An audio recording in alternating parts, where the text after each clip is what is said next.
para po sa kanilang children's church. Malapit na din graduate ang mga batang ito. Ano po, so meron silang graduation ng OCC. Ano po, so lahat ng outreach sa kids ay pumunta na po doon para po sa ating children's church.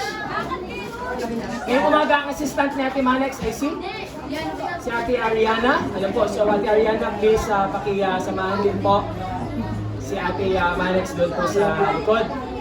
Okay, tayo pong mga nandito ay maaari na tayong tumahimik. Ano po, let us all be quiet. Nandito na tayo sa unahan, ang inyong pong tagapagsalita. Okay, at ngayon po ay ihanda na natin ang ating mga sarili sa pakikinig ng mensahe ng salita ng Diyos. Ano po?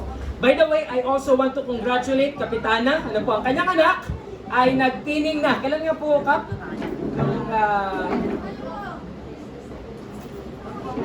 Nung pong 14, ano po? At yun po ay kailan po yung mismong graduation? Matagal pa. Okay, ano nga po yung course ng inyong pong anak? Nursing. Ano po? Palakpakan po natin ng Panginoon. Okay, so feeling po, nakita ko yung kanyang post. Ano po, kaya si Cap ay wala po ng mga nakaraang araw. Okay, congratulations din po. Turn your Bibles, ano po, with me. Doon po sa verse natin pong binasa kanina. Ano po, at muli ay iniinig kong bawat isa, mga kabataan, na tayo muna po ay tumahimik. Okay, so at ituon na po natin ang ating mga sarili dito sa unahan sa pangangaral po ng salita ng Panginoon. Turn with me in the book of 1 Peter chapter 5 verse 8. Just one verse this morning ang atin pong pagtutuunan ng pansin. Ano po, nandiyan na po ba ang lahat? 1 Peter chapter 5 verse 8. Say amen ko, nandiyan na po lahat? Okay, sa ating pong pagsisimula, tayo po muna ay manalangin. Let us all bow our heads, close our eyes in prayer. Let's pray. Panginoon Diyos, sa umaga pong ito, kami po ay nagpapasalamat dahil malaya muli kami na kami po ay nakapagtipon para po kami po ay sumamba at makinig po ng iyo pong mga salita. Ito po ang inaasahan mong ginagawa namin ng mga mananampalataya, mga anak mo, tuwing araw po ng linggo. At tunay na sana po ngayong umaga pagpalain mo kami ng espiritual na pagpapala mula po sa inyo pong mga salita. Muli, ang inyong lingkod ay walang sariling kakayanan, Panginoon, na ipaliwanag ang inyong mga salita. Because Lord, I am a limited, finite human being, Panginoon, and your word is eternal, perfect. Kaya tunay, Panginoon, na wala po akong sapat na kakayanan to explain your word, Panginoon, maliban na lamang, Panginoon, sa pamamagitan ng banal na Espiritu na siyang tunay na magpaliwanag at magpaunawa po sa amin ng inyong pong mga salita. So maraming salamat sa umaga po ito. Pinagkakatiwala na po namin sa inyo ang pag-aaral ng mga salita mo. Ito pong aming samot panalangin sa pangalan ni Jesus. Amen and amen. Maraming salamat po. 1 Peter chapter 5 verse 8 as our topic, ano po, last Sunday was preached unto us by Pastor Jake. Pinag-aralan po natin yung pong spiritual warfare part 2, the battle against the system of the world. The battle against the system of the world. And then nun pong last week, ano po, yung part 1 ng ating pong mensahe patungkol po sa spiritual warfare part 1 is the battle against our own flesh. Ano po? So naunawaan po natin na tayo po ay nasa pakikipaglaban. Sa atin pong unang mensahe ay atin pong nabanggit that the Christian life is not a playground. The Christian life is a battleground. Ano po? So when we engage, ano po, in following our Lord and Savior Jesus Christ, ay hindi po tayo nag-engage sa isang laro o isang biro, ano po, kundi isang labanan yung atin pong pinasok. Kaya yan po ay dapat na atin pong naiintindihan. And our first opponent is ourselves. Ano po? Ang una nating kalaban, ang una nating enemy ay ang ating mismong sarili. Ano po? Every day of our lives, we are battling against our flesh. Ano po? The battle against between the flesh and the spirit. Every day, tayo ay nagkakaroon ng pagtatalo sa ating isipan kung ang masusunod ba ay ang kagustuhan ng laman o ang kagustuhan ng espiritu. Ano po? And then in our part 2, ano po, last Sunday, I preached po sa atin ni Pastor Jake Spiritual Warfare Part 2, The Battle Against the System of the World. At sabi sa mensahe ni Pastor Jake, he preached unto us that nga sa mundo pong ito, ang reason kung bakit ayaw tayo ng Panginoon sa sistema sa mundong ito is because of the lust of the flesh, the lust of the eyes, and the pride of life. Ano po? Ang meron sa mundong ito ay ang pagnanasa ng laman, pagnanasa ng mata, ano po? And also the pride of life. And we thank God for Pastor Jake. At sinabi niya sa atin kung ano ang susi for us to overcome the lust of the flesh, the lust of the eyes, and the pride of life. Sabi ni Pastor Jake, the key for us to overcome the lust of the eyes is contentment. Ano? Para hindi tayo masilaw sa karangyaan ng mundong ito na ino-offer ng mundo, ano po? Sabi doon, meron tayo dapat contentment, ano po? Para hindi tayo masilaw sa pera, sa materialism, and everything that the world offers, ano po? We should be contented for what we have, ano po?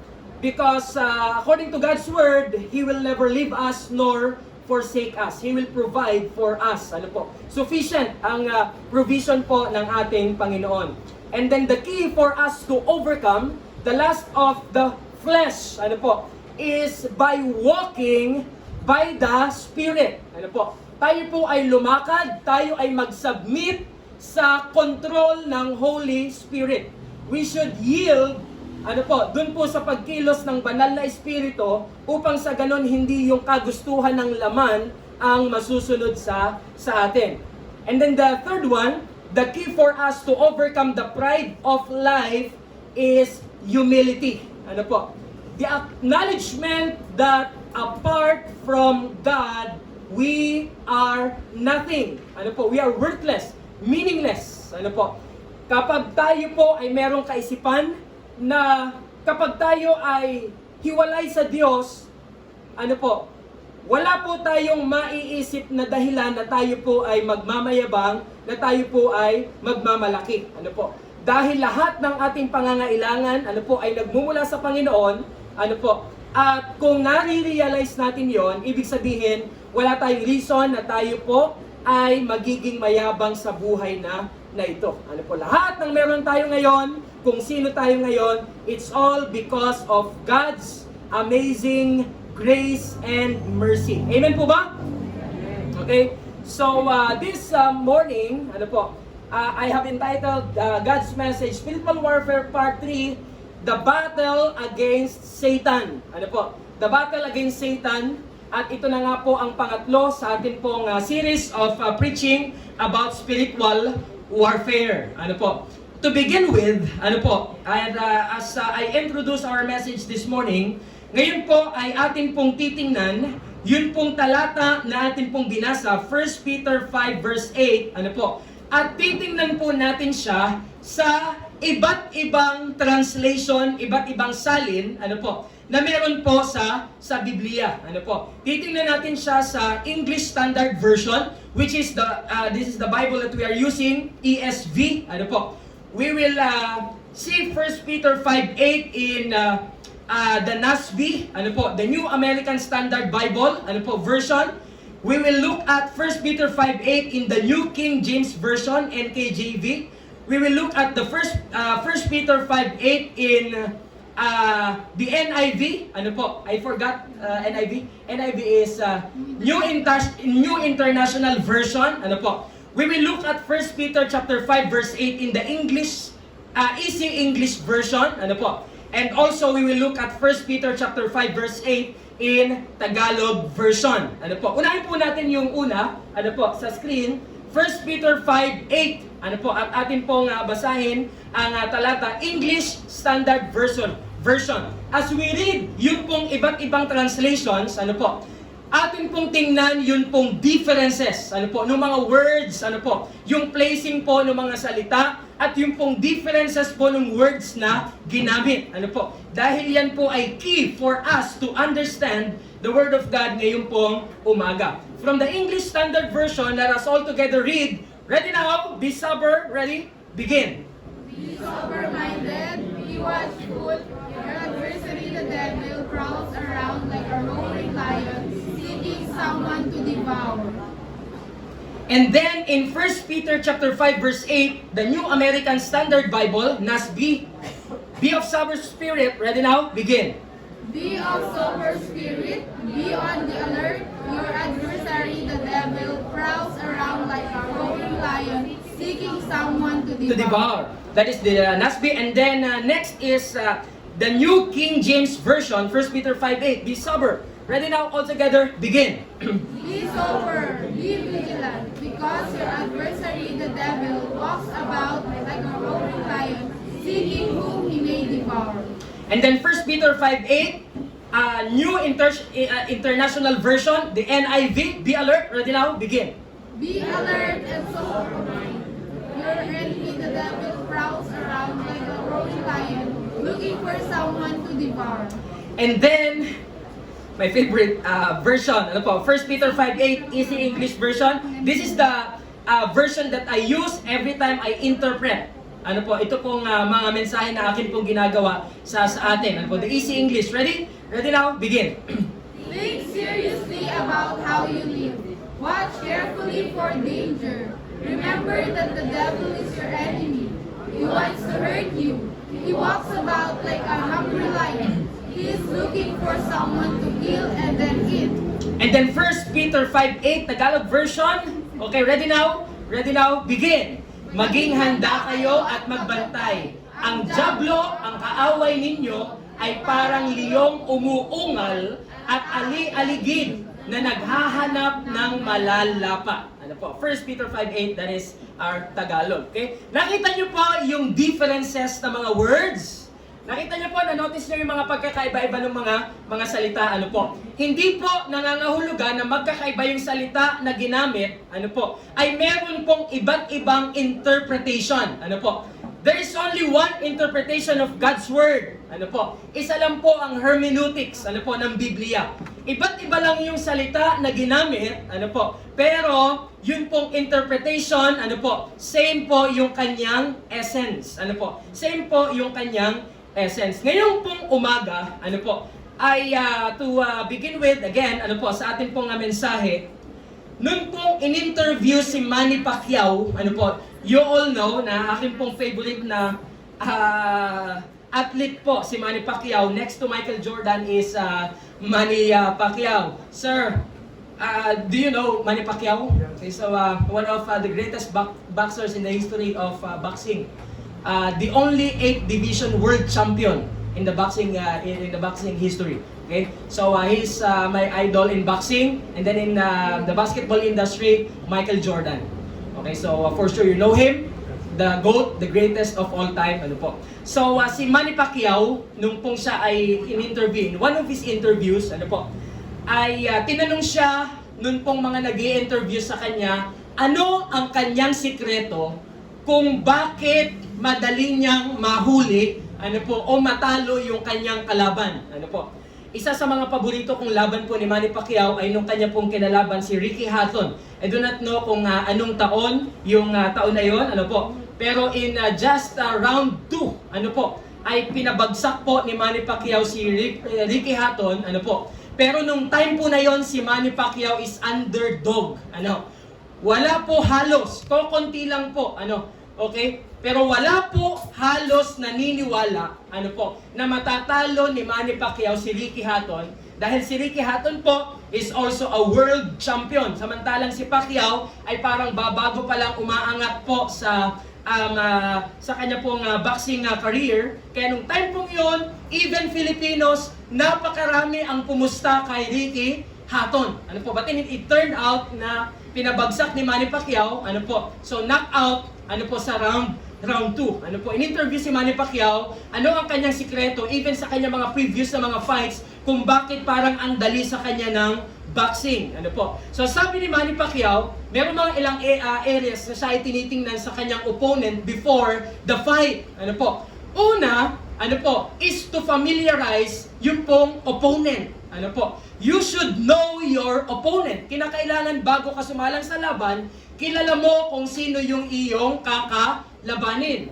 Pag-aralan mo kung sino siya, una, pag-aralan mo kung ano ang kanyang edad, ano po, because ang age din po sa larangan ng sport ay nagmamatter po ng malaki. Kilalanin mo kung sino siya, ano ang kanyang edad, ano po. And then, sabi niya, mahalaga yung height, ano po. Although, si Manny Pacquiao, kinalaban niya si Margarito, na talagang napakalaki ng difference sa kanilang height. Pero sabi niya, mahalaga tingnan yung height, tingnan yung timbang, ano po. Kasi hindi po pwede na talagang malayo din po ang difference ng timbang. And then sabi ni Manny Pacquiao, tingnan mo kung ano yung na-achieve ng iyong opponent. Ano? Okay, so anong klaseng, anong division na ang kanyang naabot sa boxing. Ano? And then pagkatapos mong mga malaman, yung pong mga details tungkol dun sa iyong magiging kalaban, ang pangalawa mong gagawin, ano po, ay pag-aaralan mo kung ano yung strategy ng iyong opponent. Ano po? Kaya si Manny Pacquiao po, 6 months before the fight, ano po, ay kanya nang pinapanood yung record ng mga previous fights ng kanyang magiging kalaban. Ano? Doon sa kanyang panonood, malalaman niya kung ano yung mga techniques, ano yung mga strengths and weaknesses ng kanyang kalaban. Ano? At habang manonood, syempre yun ay kanyang pag-aaralan. Ano po? At sabi ni Manny Pacquiao, ang pangatlo niyang gagawin, ano po? Pagkatapos niyang malaman yung background ng kanyang kalaban, pagkatapos niyang malaman kung ano yung kanyang mga techniques, yung strengths and weaknesses ng kanyang opponent, ang pangatlo na kanyang gagawin, siya na ngayon ang gagawa ng mga kapamaraanan kung paano niya aatakihin yung kanyang kalaban. Ano ang mga tactics? Ano ang kanyang mga strategies na gagawin? Ngayong umaga, ano po, our opponent is none other than the devil. Ano po? Hindi lamang po ang ating sarili, hindi lamang po ang mundo pong ito, ano po, kundi ang sabi po ng Biblia, ano po, ang diablo ang atin pong kalaban. Ang sabi po sa ESV, your adversary, the devil. Ano po? And then the same in NASB, your adversary, the devil. The same with the New King James Version, your adversary, the devil. And then in the NIV, the New International Version, ginamit niya po yun pong your enemy, the devil. Ano po? And then, dun po sa Easy English, ano po? Ang sabi doon, the devil is your enemy. Ano po? And then in Tagalog, ang sabi niya po dito, ang diablo ang kaaway ninyo.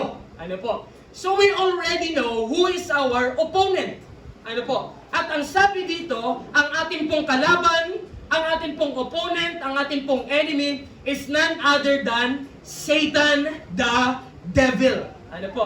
At ngayon pong umaga, ano po, ay atin pong tutularan, yun pong ginawa ni Manny Pacquiao, ano po, bago siya humarap dun sa kanyang opponent, ano, dun sa kanya pong pakikipaglaban sa boxing. Today, this morning, atin pong titingnan, who is Satan? Yeah, that's the first question na atin pong sasagutin ngayon pong umaga pong ito. The second question we are going to answer ngayong umaga, what are the strategies of Satan? First, who is Satan? Second, what are the strategies of Satan? And then the third point that we are going to talk about ngayon pong umaga pong ito, how can we be victorious over Satan? Ano? Sino si Satanas? Ano ang kanyang mga estratehiya? At pangatlo, paano tayo magiging matagumpay laban sa kanya? Ano? This is exactly what Manny Pacquiao did. Ano? Sa kanya pong mga nagiging laban. And I hope and I pray na ngayon pong umaga pong ito ay pagpapalain tayo ng Panginoon sa kanya pong mga salita. Our main idea, ngayon pong umagang ito in our screen, atin pong basahin the main idea of our message ngayong umaga. Basahin po natin. Ready now? Ready? Ready? Begin. Satan is a clever enemy, therefore we must not be caught off guard. Okay, pakibasa po natin ng mas malakas. Wala ko narinig dito nagbasa. Ready? Begin.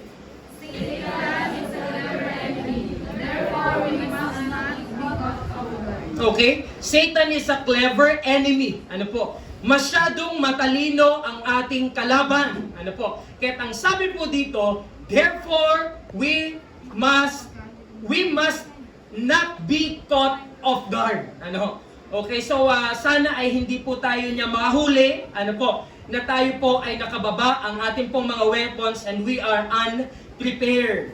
Ngayon pong umaga, atin pong pag-aaral in our first point, our first question, who is Satan? Ano po? Who is Satan? Sino si Satanas? Ano po? At sa atin pong pag-aaral in our first point, ay atin pong titingnan, ano po, from Genesis to Revelation, ano po yung iba't ibang mga titles or names, ano po, na binanggit po patungkol po sa Diablo, patungkol po kay Satanas. Ano po? Titingnan po natin from Genesis to Revelation. Ano po? Number 1, ano po, the first name, or the first title of Satan, pakibasa po natin yung first. He is the, ready? Begin. The serpent of old. Siya po ang matandang ahas. Ano po? Introduced in Genesis chapter 3 verse 1 as a cunning deceiver.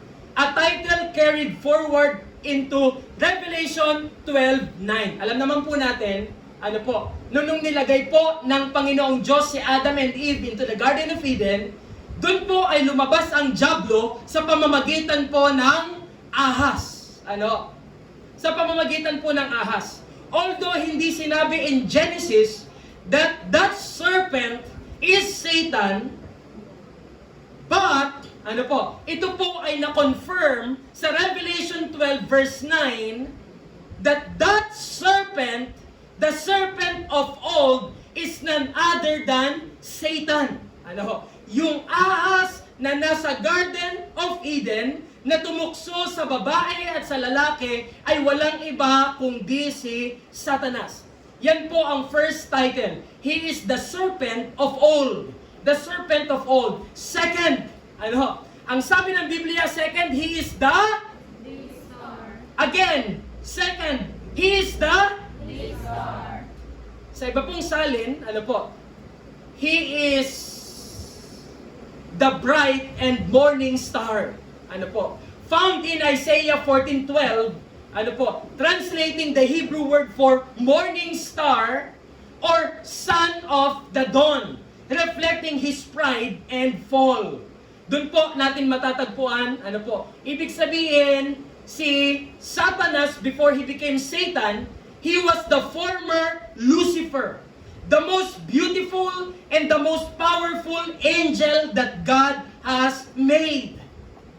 At nung hindi pa po siya nagkakasala sa Diyos, siya po ang sabi doon, the morning star, the day star. Kailan nyo nakikita ang bituin? Tuwing? Kailan nyo nakikita ang bituin? Gabi lang nakikita ang bituin. Pero ang sabi ng Biblia, ang title ni Satan, he is the day star. Anong ibig sabihin nun? Ganun siya kaganda. Umaga pa lang, siya ay nagniningning na. Can you imagine? Pero ito po ay kanyang pangalan bago pa po siya naging Satanas or devil. Kaya kung kayo po ay magkakaanak, pero hindi ko papangalan sa anak ko yon, pwede niyong ipangalan po ang anak na Lucifer. Because the meaning of the name Lucifer is day star. Pero yun nga lang, ano po, parang siya po ay na-pollute. Ano po, yung kagandahan ng meaning ng pangalan na yun was polluted. Because we all know na si Lucifer po ay nagkasala sa ating pong Panginoong Diyos. The third name of Satan in the Bible, he is the anointed cherub. What is the name of Satan? The anointed cherub. Cherub is one of the angels. Uri ng anghel. Ano po? Marami pong uri ng anghel. Meron tayong seraphims, meron tayong cherubims, ano po? Meron tayong sons of God. Okay? So, ang sabi po dito, si Satan po is a cherub, a cherubim. Ano yung ibig sabihin po ng cherubim and seraphim? Marami pong anghel na nilikha po ng Panginoong Diyos. Ang cherubim, ito po yung mga angels na nilikha ng Panginoong Diyos na Kanya pong itinalaga para mag-worship sa Kanya doon sa langit. They are the worshipers. Ano po? Kaya po, ang si Lucifer, na naging si Satan po ang worship leader, or si Lucifer po ang worship leader doon sa langit nung time na hindi pa siya pinapabagsak ng Panginoon. Well, the seraphims, ito po yung uri ng mga angels, they are the messengers. Sila po yung sugo na isinusugo po ng ating pong Panginoon. But say Lucifer, he is included dun po sa ating pong mga cherubims. He is the worship leader. Nangunguna sa pagsamba sa Diyos dun sa langit. Found in Ezekiel 28 verse 14. And then number 4. Number 4, he is the Leviathan. Ano po? The Leviathan. He is the serpent of old. He is the day star. He is the anointed cherub. He is the Leviathan. Matagpuan po yan dun sa Job chapter 41 and Isaiah chapter 27 verse 1. At ang sabi po dito, he is prophetically depicted as a twisting, chaotic sea monster representing pride and spiritual darkness. Do you know that in the Great Tribulation period, after the rapture, what comes next? The 7 years tribulation period. The Bible says, sa time pong yon, gagawa po ng maraming deception at mga kababalaghan ang Antichrist. At ang sabi po doon ay meron pong lalabas na sea monster according to the book of Revelation. At marami pong Bible scholars ang naniniwala na ito po yung Leviathan na binanggit po dito sa Job 41 and Isaiah 27 verse 1. Lalabas na halimaw mula sa karagatan na gagamitin ng Diablo at ng Antikristo to deceive many people in the 7-year tribulation period.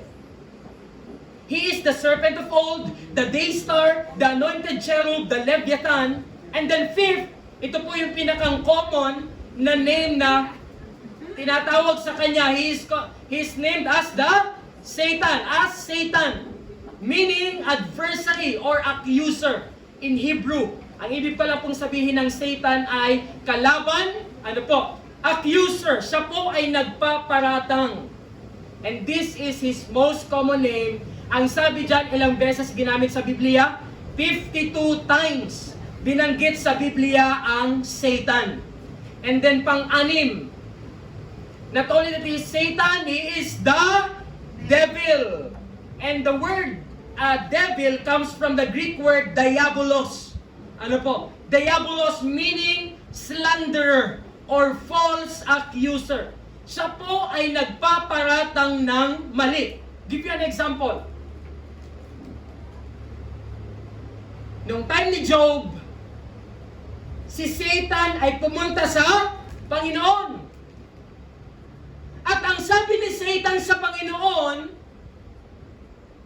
si Job, kaya lang siya nagtatapat sa iyo dahil pinagpapala mo siya.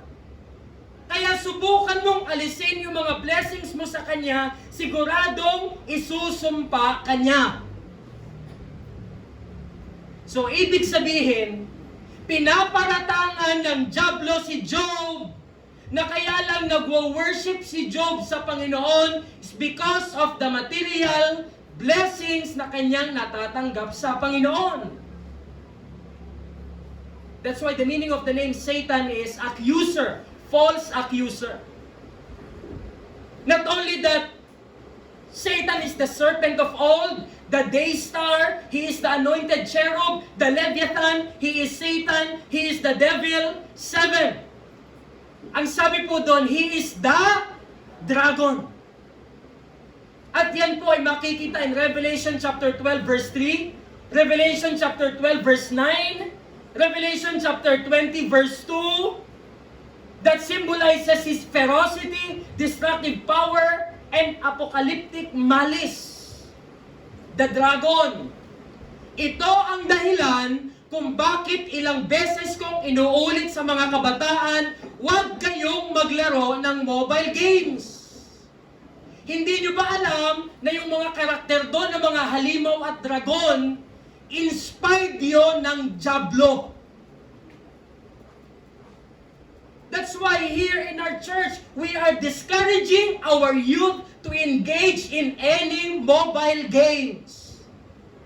ML is demonic. Even Dota and other mobile games. Yung mga halimaw na nilalaro nyo doon, hindi nyo alam, inspired yun ng Diablo, kaya kayo ay hook na hook sa paglalaro nun, hindi nyo alam, inatake na kayo ng Diablo. He's making your life abnormal. Kaya tinan nyo, ang daming kabataan abnormal. Kinakausap mo, hindi magsalita. Magsalita man ay sala ang sasabihin. That's the reason kung bakit ang mga kabataan ay tamad. Hindi alam ang practicalities ng buhay. Hindi marunong magwalis, hindi marunong maghugas ng plato, hindi marunong maglaba.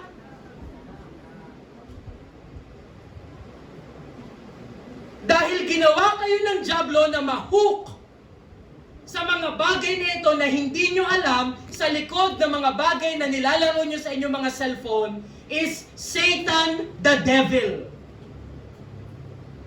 Dahil ang sabi po dito, Revelation 12:3, 12:9, 20 verse 2, he is the dragon.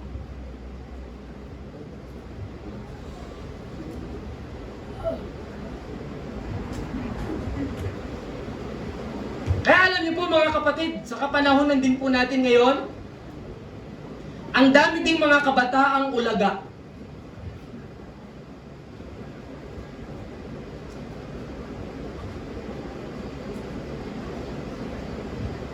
At yan ang nagiging effect sa mga kabataan na mga bagay na inihahain po ng Diablo na nakakalungkot, hindi alam ng mga kabataan, behind sa lahat ng mga bagay pong ito ay ang Satanas, ang Diablo natin pong kalaban. 8, ang sabi doon, he's the tempter. He's the serpent of old, the day star, the anointed cherub, the Leviathan, Satan, the devil, the dragon, and he is the tempter. Matthew 4:3, we all know this. Yung pong lumapit kay Jesus after his 40 days of fasting, ang sabi doon, the tempter came to Jesus. And the tempter there is none other than Satan. Gawin mong tinapay yung bato, magpatihulog ka, sambahin mo lang ako at ibibigay ko sa iyo lahat ng karangyaan ng mundo. Yan po yung mga ginawa ng Diablo kay Jesus nung time na siya po ay kakatapos lang mag-ayuno. He's the serpent of old, the day star, the anointed cherub, the Leviathan, Satan, the devil, the dragon, the tempter. 9, ang sabi po dito, Satan is the father of lies. John 8:44. At ang ibig sabihin po niyan, siya ang source ng lahat ng kasinungalingan.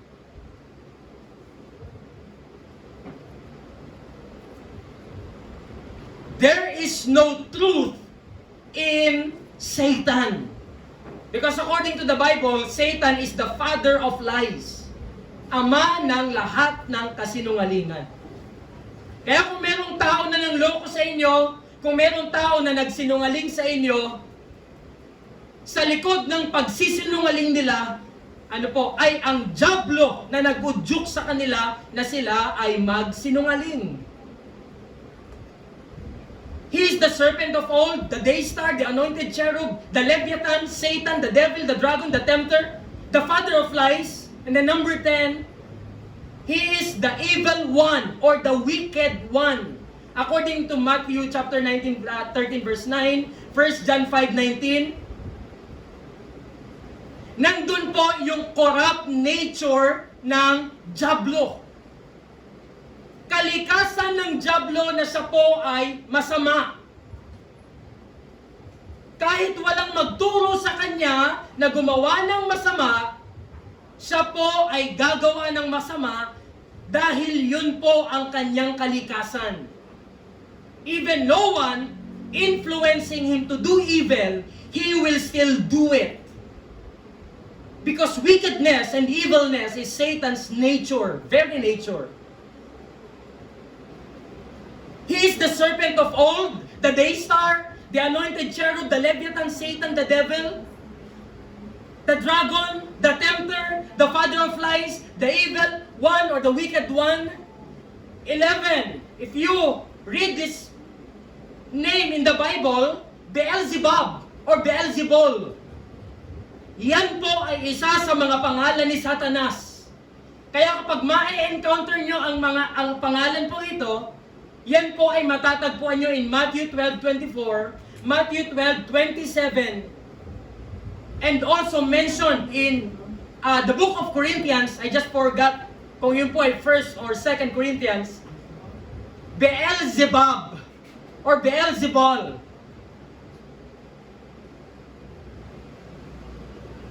At ang ibig pong sabihin po nito, he is the prince of demons.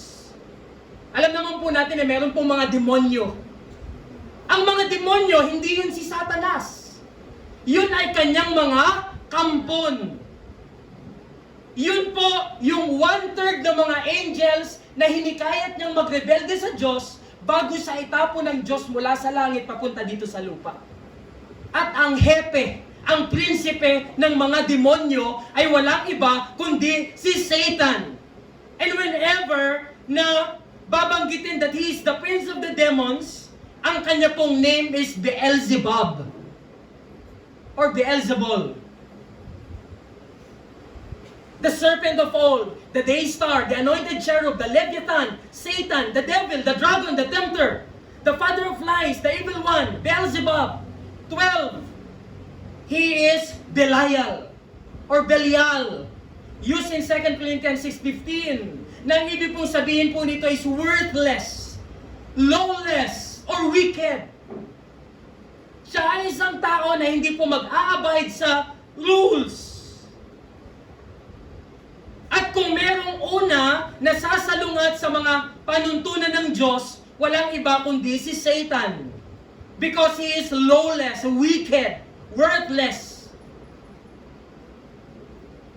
And every time na pag-aaralan po yung pagiging wicked and lawless ni Satan, his name is Belial or Belial. Not only that Satan is Beelzebub, not only that Satan is Belial or Belial, 13, in 2 Corinthians 4:4, ang sabi po ni Apostol Pablo, Satan is the God of this age or this world. Not in the context na si Satan po ang creator ng mundo. No. Satan is not the creator of the universe. It's God. But Satan was entitled God of this world. Ano pong ibig sabihin nun? Dahil napamunuan niya ang mundong ito sa pamamagitan po ng kasalanan. Kanyang napagharian ang mundong ito through evil deeds, wickedness, sins. That's why he is named the God of this age or this world. Not only that he is Beelzebub, Belial, God of this world.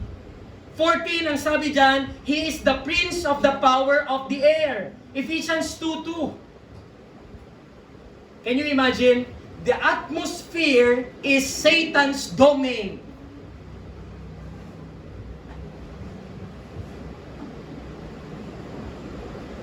The atmosphere is the distance between heaven and earth, right? The atmosphere. And the Bible says, Satan is the prince of the power of the air. The air, the atmosphere is Satan's domain.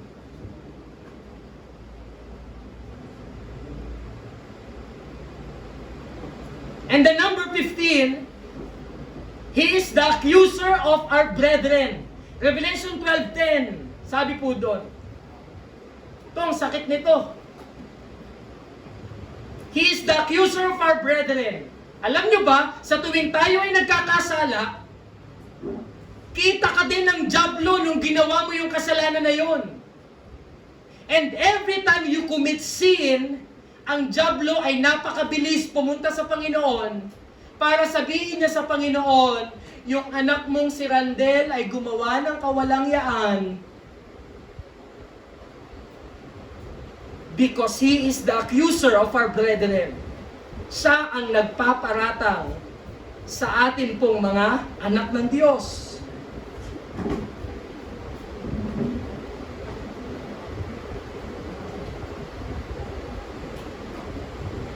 He is Belial, the god of this age, prince of the power of the air, accuser of our brethren.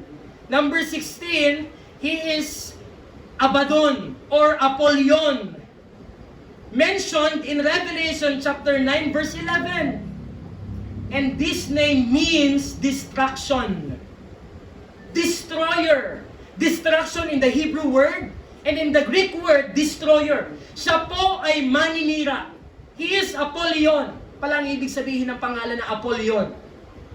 Maninira.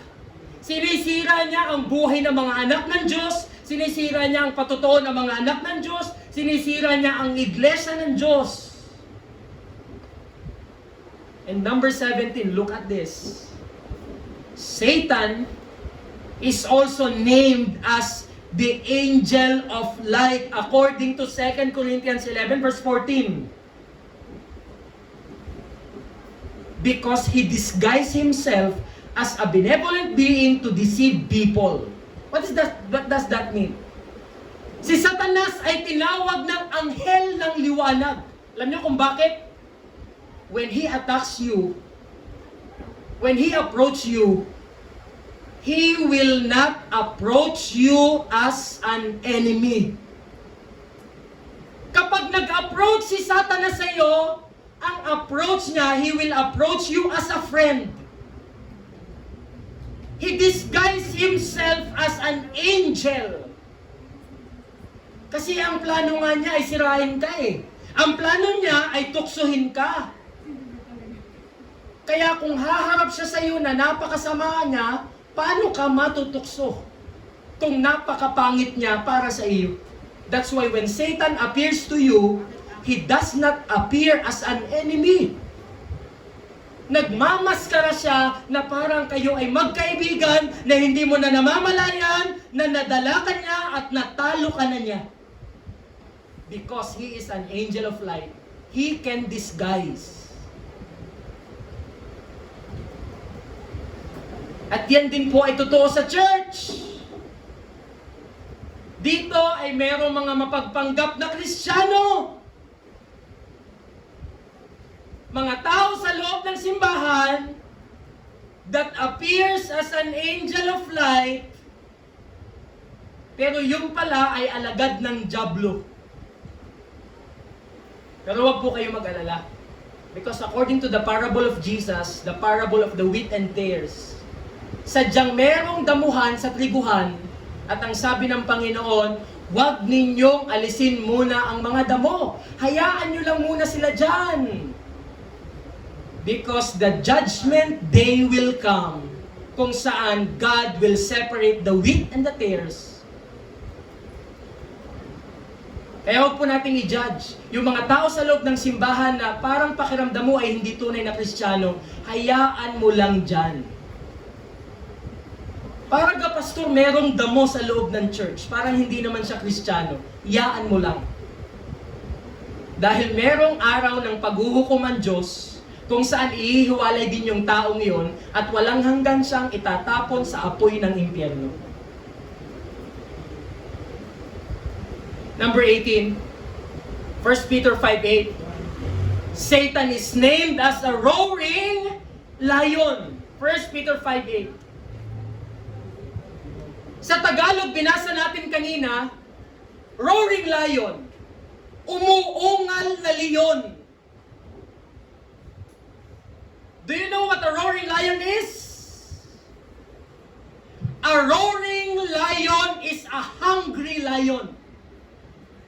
Ang umuungal na leon ay gutom na leon. looking for someone to devour or to destroy. Ibig sabihin, ang dyablo ay lagi siyang gutom na naghahanap ng anak ng Diyos na malalapa.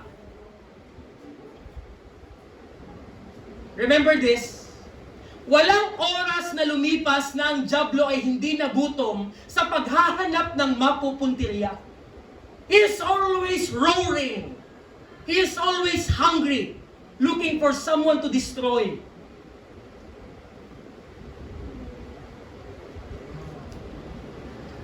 And these are the names of Satan in the Bible. We have 18, from Genesis to Revelation. Who is Satan? He is the serpent of old, the day star, the anointed cherub, the Leviathan, Satan, the devil, the dragon, the tempter, the father of lies, the evil one, Beelzebub or Beelzebul, Belial or Belial, God of this world or God of this age, prince of the power of the air, the accuser of our brethren, Abaddon or Apollyon, angel of light, and Satan is a roaring lion. Siya ay nahilintulad sa isang leon na gutom sa isang anak ng Diyos na kanyang malalapa. This is Satan. He is our opponent. He is our enemy. Matapos natin ngayong malaman na siya pala ang ating kalaban, siya pala ang ating opponent, siya pala ang ating kinakalaban araw-araw ng ating pong buhay, the second step na dapat po natin gawin is to know the strategies of Satan. Ano ang mga estratehiya, ang mga techniques ng dyablo para tayo ay kanya pong sirain? What are the strategies of Satan? Kilala na natin siya. Siya ito, from Genesis to Revelation.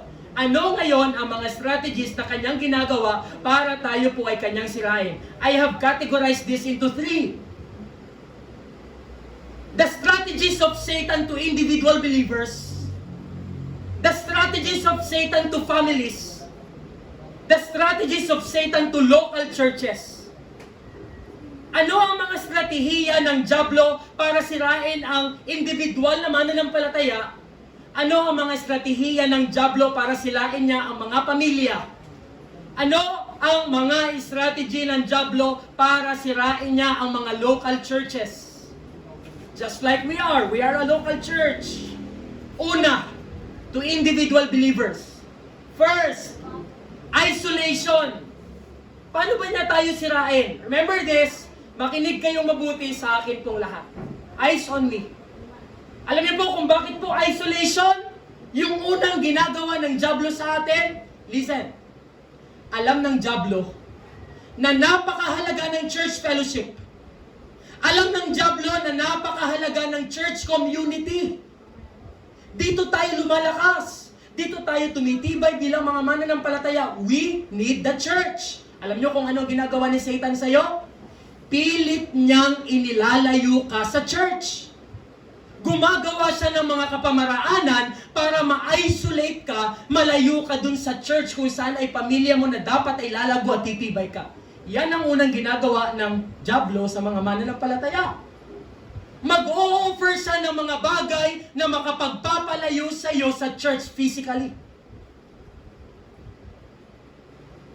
Kaya maiintindihan niyo ako kung bakit ilang beses kong sinasabi sa inyo kung saan kayong church naligtas at naging Kristiyano, manatili kayo doon. Huwag kayong umalis. Estratehiya ng dyablo na nilalayo ka sa church dahil pag malayo ka sa church, madali ka niyang lapain.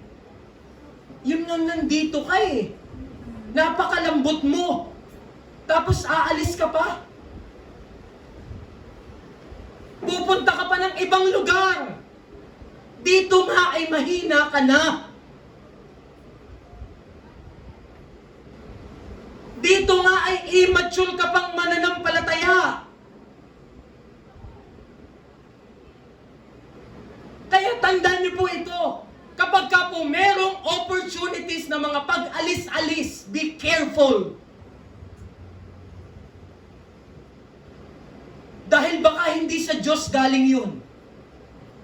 Ang Diyos ay pwede ding mag-offer ng opportunities na akala mo ay maganda, doon ka yayaman, doon ka magkakapera, at doon mo mabubuhay ang iyong pamilya. Pero sa likod pala nun, inilalayo ka ng Diyos dahil ng dyablo dahil doon ka niya lalapain. Do you understand now? Ganon din po yan sa gubat. Ang pinakang vulnerable na tupa na pwedeng makain ng lobo o ng leon ay yung tupa na lumabas dun sa kawan. You are vulnerable. If you are alone, if you are isolated, walang isang Kristiyanong nagsosurvive na magsosurvive sa alone. Ang Christianity dinisign ng Diyos. This is a community. You need the church, you need the fellowship.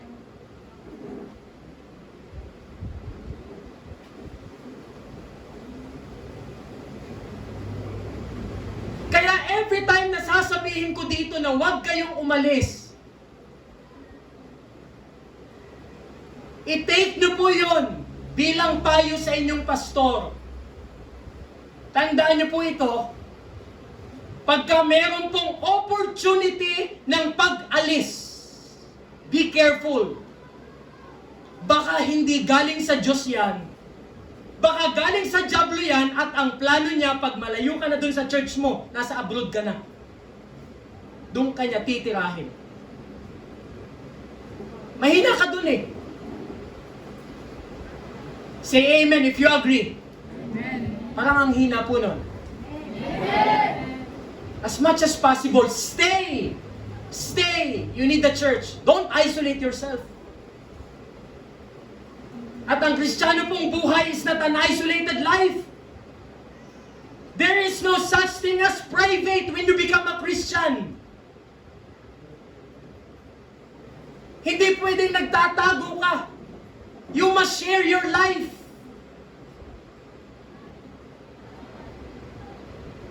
Pangalawa, na strategy ng kanyang ginagawa. First, he isolate you. Second, he puts doubt sa iyong puso, sa iyong isipan. That's the very thing that Satan did in the Garden of Eden. Sabi ng dyablo kay Eve, totoo bang sinabi ng Diyos na bawal niyong kainin ang bunga ng puno? That's putting doubt in the mind. At kung merong estratehiya na ginagawa ang dyablo sa atin, ganun din po yun. Naglalagay ang dyablo sa isip natin ng mga pagdududa. Satan wants us to doubt God's goodness, God's faithfulness. Gusto ng dyablo na isipin natin, hindi tapat ang Diyos, ang hirap ng buhay ko. Gusto ng dyablo na tayo ay mag-isip, hindi mabuti ang Diyos. Bakit hindi ako umangat? Yung iba naangat ang pamumuhay. Hindi mabuti ang Diyos. Hindi matapat ang Diyos sa kanyang mga pangako. These are the thoughts na kanya pong ini-insert sa ating pong isipan for us to doubt God's benevolence, goodness, faithfulness. Ilalayo ka niya, pagkatapos gagawin kanyang doubtful sa Diyos. And then pangatlo is compromise. You know what Satan is doing? Listen to me, ganito ang ginagawa ni Satan.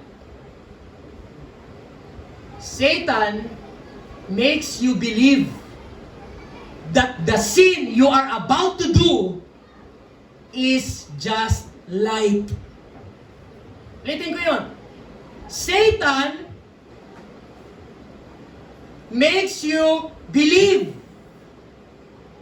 that the sin you are about to do is just a light kind of sin. Anong ibig sabihin nun? Gusto ng diablong mapaniwala ka na yung isang kasalanan na gagawin mo pa lang, sinasaksak niya sa isip mo, hindi naman masyadong masama yan. Mag-inom ka, magbisyo ka, konti lang. Hindi naman niya nakikita ng pastor na magiinom ka. Lalo tigit kung sa piyestahan ka pupunta, hindi naman talaga pupunta doon yung pastor. Kaya sa piyestahan, mag-inom ka dyan, magsugal ka dyan, at gawin mo ang lahat. Hindi kasalanan yan. Konti lang naman eh. And that is nice. Manood ka ng pornography. Mag-isa ka lang naman sa kwarto eh. Hindi ka naman nakikita ng nanay at tatay mo. Hindi din yan alam ng pastor mo. Kaya okay lang, manood ka ng pornography. Ang sabi ng Diablo, makinig ka sa mga makamundong awitin. Ang daming magagandang mga love songs ngayon. Ang gaganda ng mga kanta ng mga Koreans. Ang daming nauusong magagandang awitin. Pakinggan mo yan at maaaliw ka. Hindi kasalanan yan.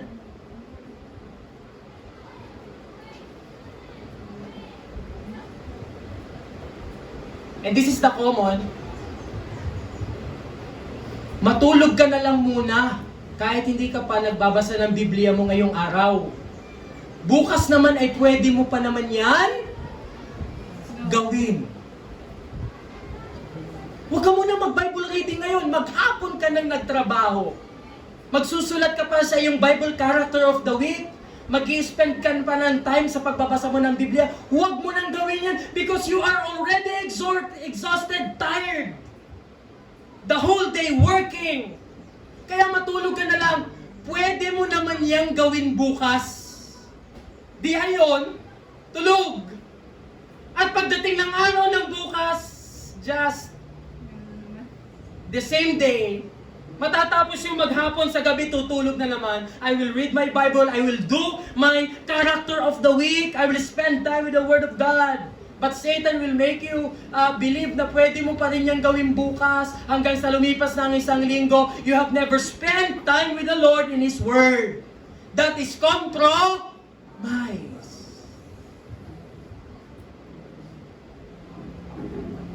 Mag-boyfriend ka ng unbeliever. Basta't huwag mo lang sabihin dun sa iyong care group, sa iyong discipleship group. Para hindi lang malalaman. Mag-boyfriend ka ng unbeliever, mag-girlfriend ka ng unbeliever, okay lang yun. Tapos paminsan-minsan mag-check-in kayo sa hotel.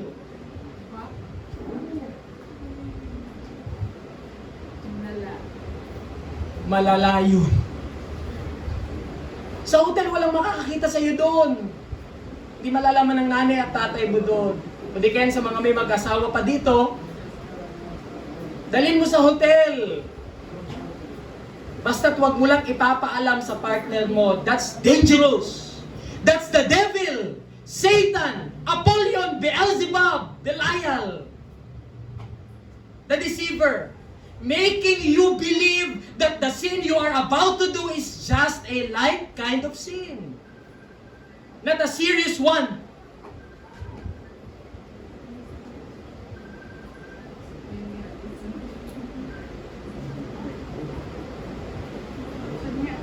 Inilalayo ka niya, ini-isolate ka niya. Pag isolated ka na, madali ka niyang gawing nagdududa. At kapag ka nagdududa ka na sa Diyos, unti-unti ka nang nagko-compromise sa mali. Malayo ka na eh. At pagkatapos niyan is distraction. Mag-o-offer siya ng mga bagay na maglalayo sa iyo sa iyong spiritual disciplines. Maghahain siya ng mga bagay na sisira ng iyong Bible reading, ng iyong prayer life, ng iyong church fellowship, ng iyong ministry, and even magbibigay siya ng mga kadahilan ng hindi ka magtapat sa iyong giving. Distractions. Ang dami niyan. Number 5 is divisions. Paghati-hati o pag-away-away. Ang Diablo ang nagke-create ng mga chismis sa loob ng iglesia. Kaya ang bawat isa, kung minsan ay nagkakaroon ng mga argument, issues. Alam nyo, sa tuwing ako ay nagdidil ng mga issue sa church, I see it na ang kalaban ko dito hindi yung mga taong yun. Because I know behind sa mga naging issues nila, merong jablo na kumikilos at gusto niyang watak-watakin, pag-away-awayin ang mga anak ng Diyos. I know him.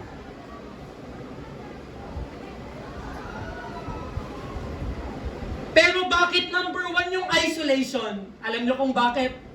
Dahil madali niya nang magawa itong number 2 hanggang number 5 kapag ka ikaw ay isolated sa church na iyong kinabibilangan.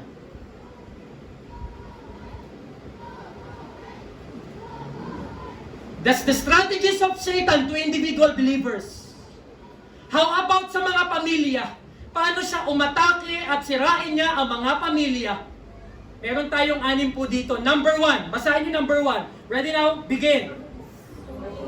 Sword of miscommunication. Yan. Yan ang ginagawa ng Diablo. Pag-aawayin niya yung tatay at nanay ng pamilya, gagawa siya ng mga misunderstandings, mga maliliit na mga bagay na pwedeng palakihin, hanggang sa ikasisira ng buong pamilya. Mag-aaway yung asawang lalaki at asawang babae hanggang sa madamay na yung anak at maya-maya pa ay hiwalayan na. That is how the devil attacks families.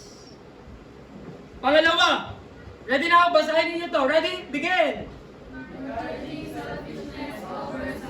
Yan. Ang gusto ng Diablo sa mga pamilya, sila ay maging sarili. Sa halip na sila po'y selfless.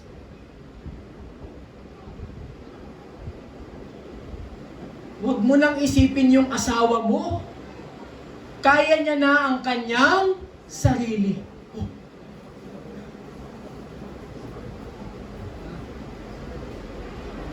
Mag-basketball ka na mag-basketball. Huwag mong atupagin yung asawa mo. Pag uwi ng bahay ng lalaki, boom, sabong.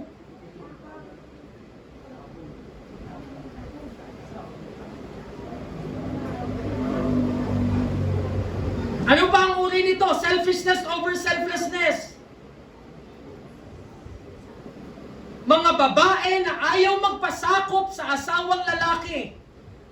Sa tuwing ang mga babae ay hindi nagpapasakop sa kanilang asawang lalaki, Diablo ang nasa likod nun. At kung meron din namang asawang lalaki na ayaw magmahal ng tapat sa kanilang asawang babae, Diablo din ang may kagagawa nun. Amen? That is how Satan destroys family. Number 3. Ready now? Pakibasa, ready, go. Ayan na. Panood ko sa Facebook, yung nakaraan lang, pulis pala yun. Yung pulis, inaaway yung asawa ng pulis, inaaway yung pulis, na hindi ko naman alam kung bakit yun ay sinampal naman ng babae. Sinampal ng babae pagkatapos para minumura, di ba? Tapos maya-maya, hindi na nakapagtimpi yung pulis. Tumayo siya, pagkatapos nasampigan niya ng isa dito, sinuntok hanggang sa na-knockdown. Wow.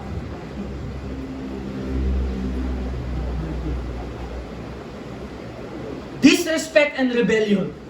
Pang-apat, pakibasa. Ready? Begin. Yan. And to be honest with you, ito pong salitang business na ito. Dito po madalas nahuhulog ang mga pastor kaya nasisira ang kanilang pamilya. Dahil si pastor, ministry. Visitation. Bible study. Preaching. Yung pala, naiwanan niya na yung kanyang asawa. Wala man lang time to spend together. At nung kami po ay hindi pa naman masyadong nagmamature sa amin pong samahang mag-asawa, to be honest with you, nangyari po ito sa amin. Nagkagulo kami dahil ako yung uri ng asawang lalaki na masyadong focus sa goal, sa mission, sa ministry na pinagtawagan ng Panginoon sa akin. Wala namang masama dito. But time came, I apologized to her, na sabi ko, I apologize, I'm sorry for not making time with you. While spending so much time with other people, I have neglected my wife. Masama po pala Kuya Lito, yung pong ikaw ay trabaho, wala ka man lang time, kahit isang beses sa isang linggo na ilabas mo yung isawa, at mag-spend time kayo together. Dito din niya sinisira ang pamilya. You see, even I am not exempted. Nangyari po ito sa amin, sa akin. Number 5. By the way, doon sa number 4, causing distraction and busyness. Nag-spend time na ako sa aking asawa. Nagkaanak kami, uli. Ang bunga ay nabuntis uli siya. Yung palang blessing nun Kuya Lito, pwede ka pa kaya? Ayan. Instigating infidelity and moral compromise. Ano tong infidelity and moral compromise? Ang diablo ang naglalagay sa isip ng mga mag-aasawa na huwag silang magtapat sa isa't isa. Kaya maraming pamilya ang nasisira because of infidelity, unfaithfulness. Marami palang iba. Yung palang I love you is sent to many. Kung sino ang mag-reply, yun ang...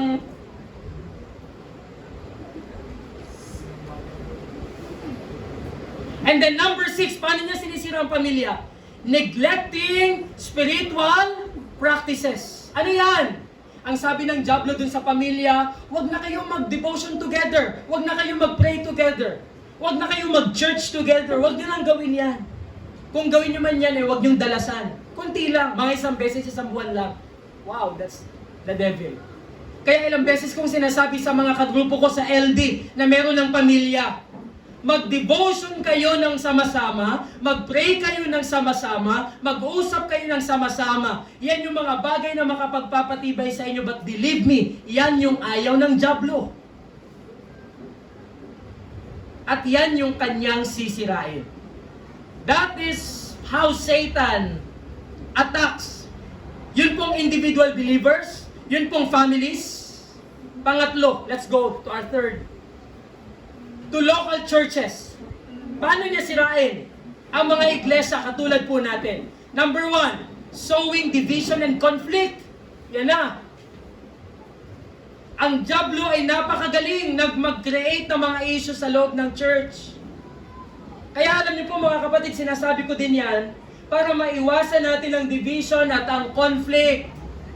Yung issue ay huwag ninyong sabihin sa marami. As much as possible, pag nalaman ninyo, huwag na yung kumalat pa, idiretso nyo sa pastor.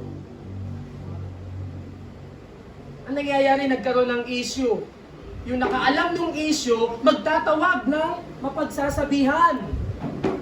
Yung mga mapapagsabihan, mga 3, 4 sila, pagkatapos one-sided lang yung napakinggan, pinaniwalaan agad. Tapos yung tao na involved dun sa issue, masama na agad ang tingin nila dun sa taong yon, na hindi pa naman nila nalalaman ang kabuuan ng istorya. Huwag ganun.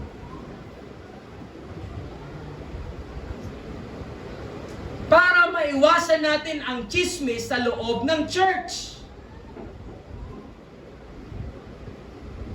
Kung ikaw nakaalam, sarilinin mo yon, huwag kang magtawag ng iba para i-inform mo pa sila. Itawag mo sa Panginoon, idiretso mo sa pastor, at aayusin yon. Number 2, paano sirain ng diablo ang local church? Introducing false teachings. Yan na. Mga maling katuruan na pwedeng pumasok sa loob ng iglesia. Mga katuruan na pwede kang maligtas sa pamamagitan ng good works. Pwede kang maligtas sa pamamagitan ng baptism. These are false teachings. Salvation is by grace alone, through faith alone, in Christ alone, according to the Scripture alone, and for the glory of God alone. If there is a teaching in the church that teaches that salvation can be earned by good works, religion, fidelity, that is a false teaching. Ano pa? Tolerating unrepentant sin. Tolerating unrepentant sin. Anong ibig sabihin yan? Kapag merong kapatiran na nalaman mong meron siyang ginagawa na hindi pa niya pinagsisisihan, ang una mong gawin, manalangin sa Panginoon. Pangalawa, sabihin mo sa pastor. Meron pong mga nagtatanong, kasalanan po ba na hindi sabihin kapag meron kang nalaman na isang kapatiran na namumuhay pa rin sa kasalanan, na hindi mo sasabihin yung kasalanan po ba yun? Yes, that is tolerating unrepentant sin. Meron kang anak, meron kang asawa, na meron pa rin silang mga habitual sins, na hindi mo sinasabi sa Panginoon at sa pastor, tolerating po yun. Toleration po yun. Kinukonsinti mo. Baka pag malaman ni pastor, baka madisiplina. Of course, we practice discipline. Pero ang purpose ng discipline is not to shame the person, not to condemn the person, not to judge the person. The purpose of discipline is restoration. Kaya huwag kang matakot na magsabi sa pastor, Pastor, meron tayong isang kapatiran na namumuhay pa rin sa ganitong uri ng kasalanan. That's very good telling your pastor. Dahil hanggat hindi mo ginagawa yon, ang mangyayari niyan, nasisira ang testimony, pangalan ng church, na yung pala ay kumakalat na hindi natin nalalaman. Kinonsinti mo pa. Ikaw ngayon ang may kagagawan kung hindi mo sinabi. At doon naman sa mga isasabi sa pastor, kung ikaw yung taong yun, nasasabihin doon sa pastor, Pastor, ang ating kapatiran, kung ikaw yung taong yun, ang tugon mo dapat ay hindi ka magrebelde, kundi magpakumbaba ka, aminin mo ang ginawa mong kasalanan, at mangako ka sa Panginoon na aayusin mo ang iyong buhay.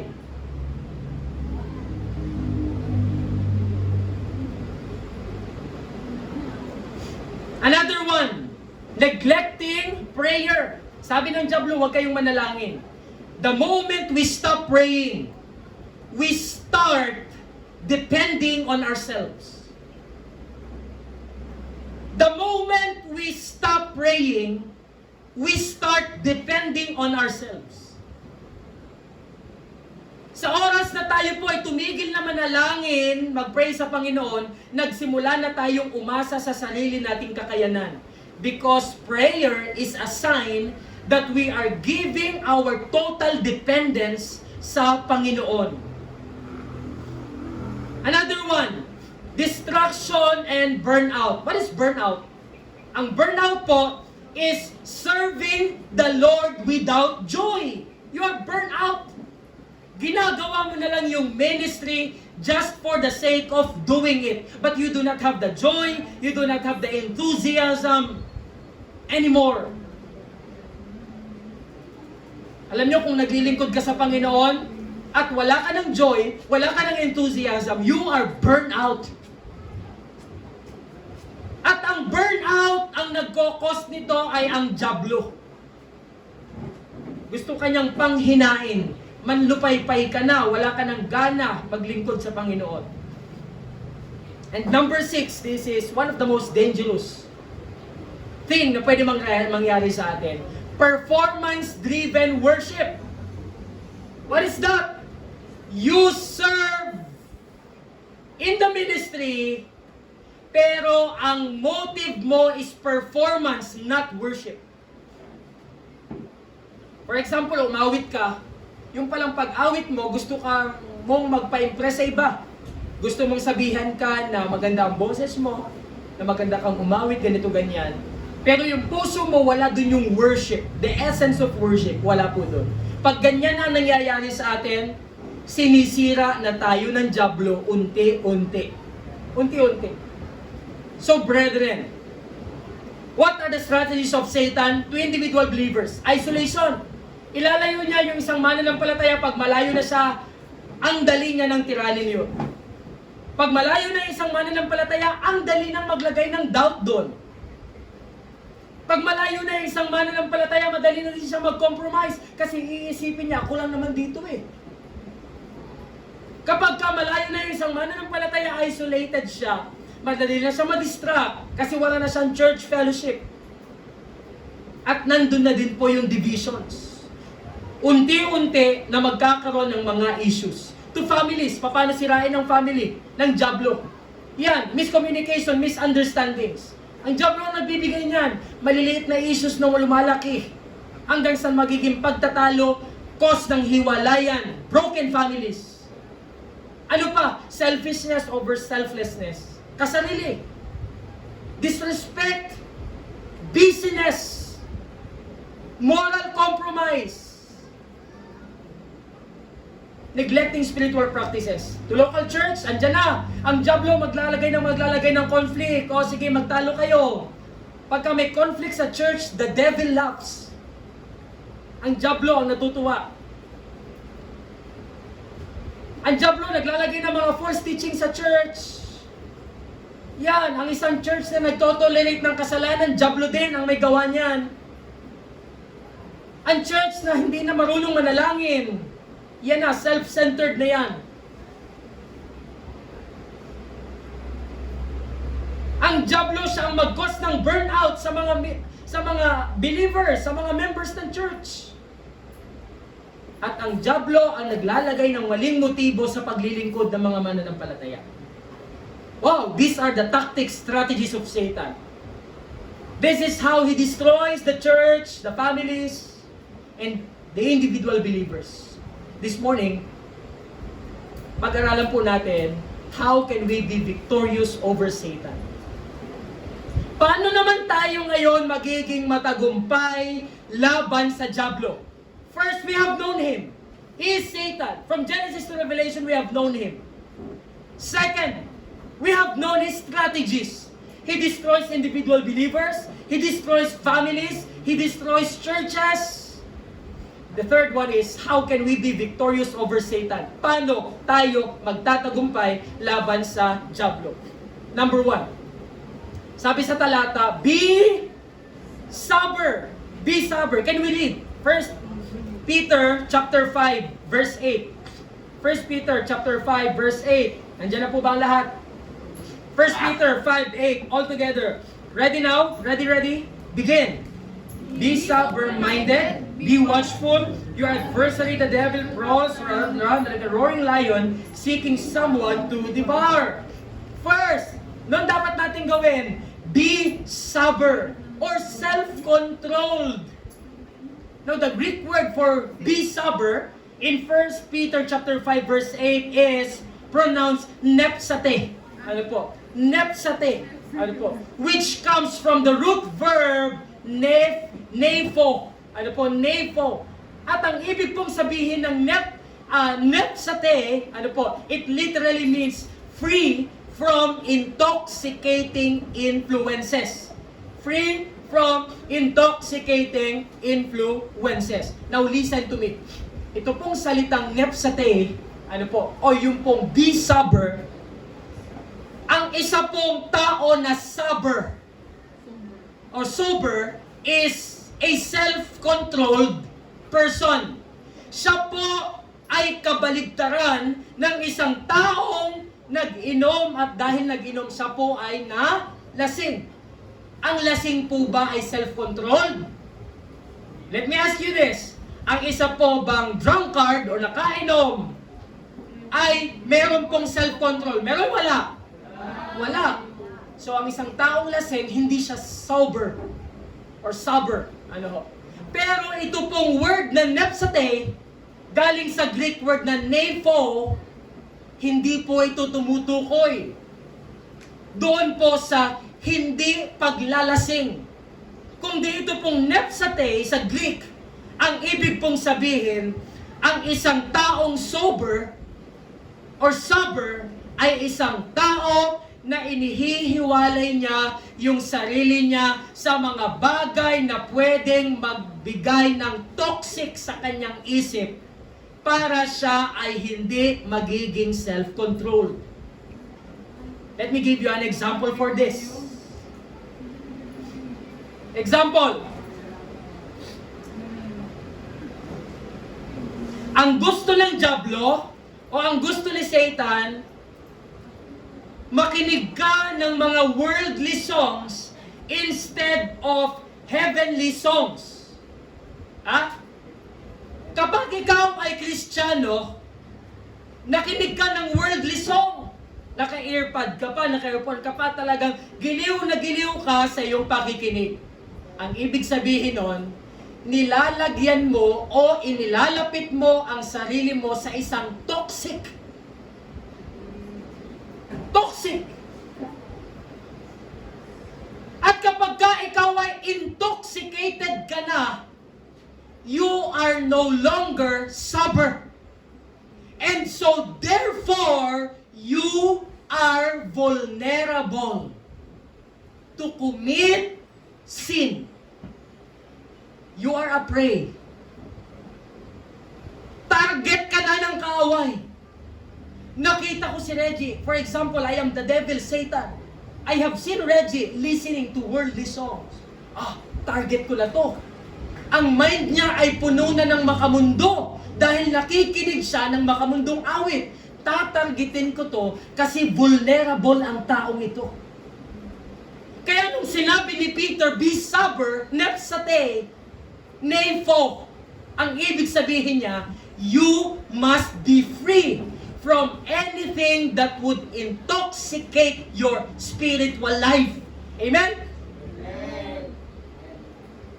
Dahil pag nilapit mo ang sarili mo doon, sigurado ka, target ka ng kalaban. You are vulnerable.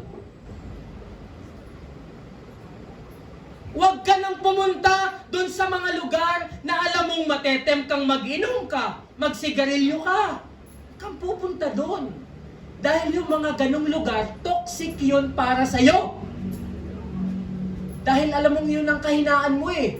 Yun ang mga ginagawa mo nung unbeliever ka pa. Bakit ka ngayon pupunta doon? The moment na pumunta ka doon, sa mga dati mong ginagawa, you are drawing yourself near sa isa pong bagay na pwede uling intoxicate sa iyo. Pag nilapit mo yun sa sarili mo doon, you are the devil's target because you are vulnerable to commit sin. Huwag mong sabihin na, upo ako doon, hindi naman ako iinom. Ang purpose ko, mag-share ako ng gospel. Kailan kaya nangyari yun? Hindi ako makikiupo sa isang punsyonan na nagiinuman at mag-share ako ng gospel because I will just be wasting my saliva. They will not understand the Word of God. They are drunk. The Spirit will not work. The Word will not work. Lasing eh.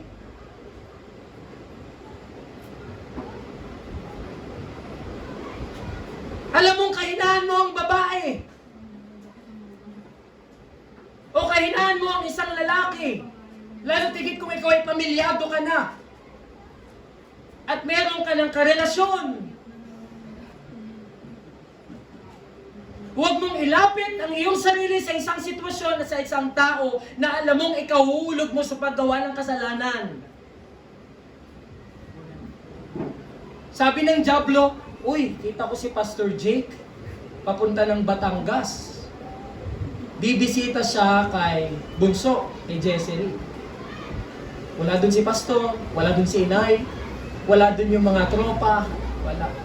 Si Pastor Jake ay free siya na gawin nila ni Bunso ang lahat ng mga bagay na pwede nilang gawin para mag-enjoy sila.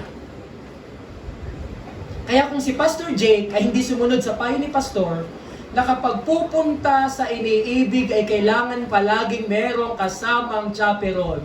Si Pastor Jake is the devil's target because Pastor Jake is vulnerable to commit a sin. Kaya sinasabi ko yan dito sa church, sa mga magkasintahan. Ang tigas nga lang ng ulo ng iba. Hindi nasunod, malalaman na lang ni Pastor, magkasama na pala.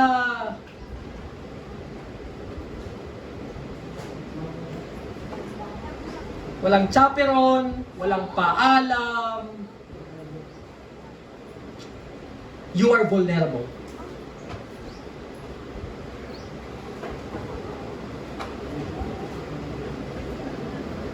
At doon sa mga magkasintahan na nandito, I'm sorry to say, wala na pong gumagawa sa inyo niyan. Nalalaman ko na lang, at pag malaman ko, for me, is a disrespect.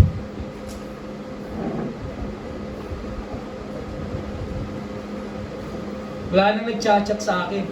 Pastor, kami po ay lalabas, magkasama po kami ngayon. Pupunta po kami dito, ganitong oras kami umalis, ganitong oras po kami babalik. Ayos nung una. Hindi sa wala akong tiwala sa inyo. Wala akong tiwala sa Diablo. I trust you, but I do not trust the devil. Because he is a deceiver. A liar, destroyer, angel of light, Apollyon, Beelzebub.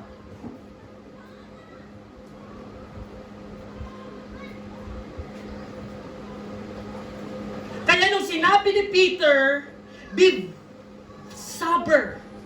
You must free yourself from anything that would intoxicate your spiritual life. Because if you do so, you are the devil's target. At gutom na gutom siya sa iyo, ikaw ang kanyang lalapain. Sa mga kasintahan dito, I have mentioned this, sinabi ko yun sa preach ngayon, I did that intentionally. And so I pray na sana po, you take it personal. Disrespect na lang sa part ko na pastor na malalaman ko na lang na magkasama kayo na hindi kayo nagpaalam sa akin.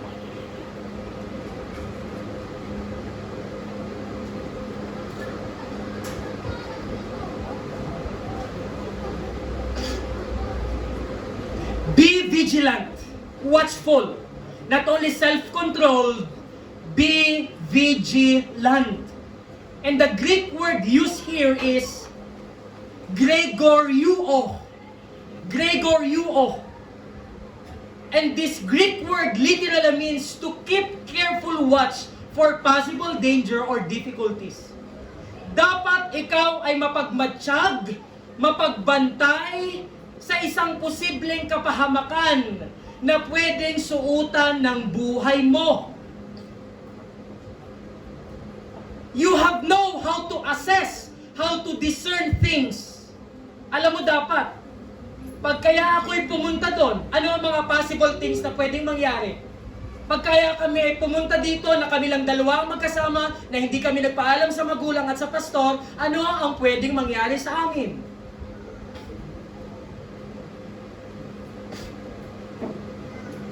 And that is vigilance. That is being watchful. Pag kaya pumunta ako sa handaan yun, ano kaya ang meron doon? Sino kaya ang mga taong nandun? Ano kaya ang mga posible na pwede nilang alukin sa akin? Pupunta kaya ako doon o hindi? That is vigilance. That is being watchful.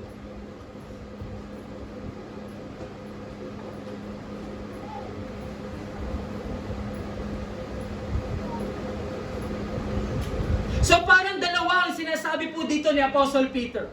Dito po sa be sober, You need to step back from anything that would intoxicate your spiritual life. Umatras ka sa mga toxic. And when you step back, you begin to think. You begin to assess. You begin to discern. At yon ang sinasabi ni Apostol Pedro dito. Bakit niya to sinasabi? Kasi ang sabi niya doon, ang inyong kaaway, ang dyablo ay umuungal na leon, gutom na gutom siya na naghahanap ng mga anak ng Diyos na pwede niyang malapak. And if you do not know how to step back, how to separate yourself from toxicating things, and if you do not know how to assess, how to discern, how to think, nasa listahan ka na ng dyablo. Na ikaw ang kanyang tatargetin at lalapain. You are not only a target. Ita-target ka niya, at kapag tinarget ka niya, remember this, he is a clever enemy. You cannot trust yourself pagka ang usapan na ay ang dyablo. Hindi mo pwedeng sabihin na matagal na naman akong Kristiyano at sa palagay ko ay hindi ko naman gagawin yon. Don't you ever say that. David was entitled man after God's own heart already when he committed adultery and murder kay Bathsheba. Kaya huwag mong sabihin, matanda na akong Kristiyano, hindi ko naman siguro gagawin yung mga bagay na sinasabi ni Pastor. Tagal ko lang Christian, 5 years na ako dito sa CGBC Nauhan. Hindi ko magagawa yun. Huwag mong sabihin yan. Ang taong nabuhay sa mundong ito, na naka-experience ng intimacy sa Diyos ay si David.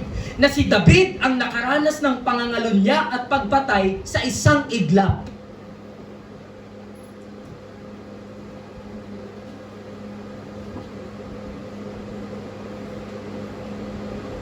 At kung babasahin natin yung account na yon in 1st, 2nd Kings, I think, ganun lang kabilis ang dyablo. Parang nasa peak ka pa ng spirituality mo. Nang lapit mo sa Diyos, naglilingkod ka sa Diyos, pero sa isang iglap ay pwede kanyang pabagsakin na ganun na lang. If you are not sober, if you are not vigilant, if you are not Nepsate and Gregorio,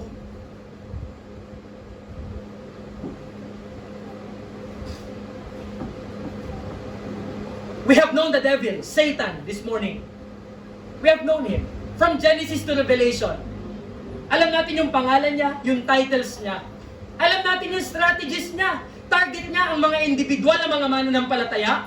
Target niya ang mga pamilya. At target niya ang mga local churches around the world. At simple lang ang sinasabi ng salita ng Diyos. Para tayo ay magtagumpay laban sa dyablo at sa kanyang mga pamamaraan. Be sober. Be vigilant. Conclusion this morning. Let's all together read a quotation from Matthew Henry. Ready? All together? Ready? Begin. The devil visits idle men in his temptations. God visits industrious men in his favor. Wow! Ang mga anak ng Diyos na tamad, binibisita ng dyablo. Dahil kapag katamad ka sa mga gawain patungkol sa Diyos, target ka ng kaaway. Pero dun sa mga anak ng Diyos na industrious, masisipag, masisigasig na mga anak ng Diyos, tayo po, kung tayo ay ganon, tayo po ang binibisita ng mga favors, biyaya ng ating pong Panginoong Diyos. Amen po? If you want to be visited by the devil, be an idle person. Yung tamad ba? Go with the flow, no Bible reading, no prayer life, no church life, no ministry, no giving, idle. Remember this, napakabilis. Andyan na agad ang dyablo, binibisita ka niya na at lalapain ka na niya. But God visits industrious men with His favors.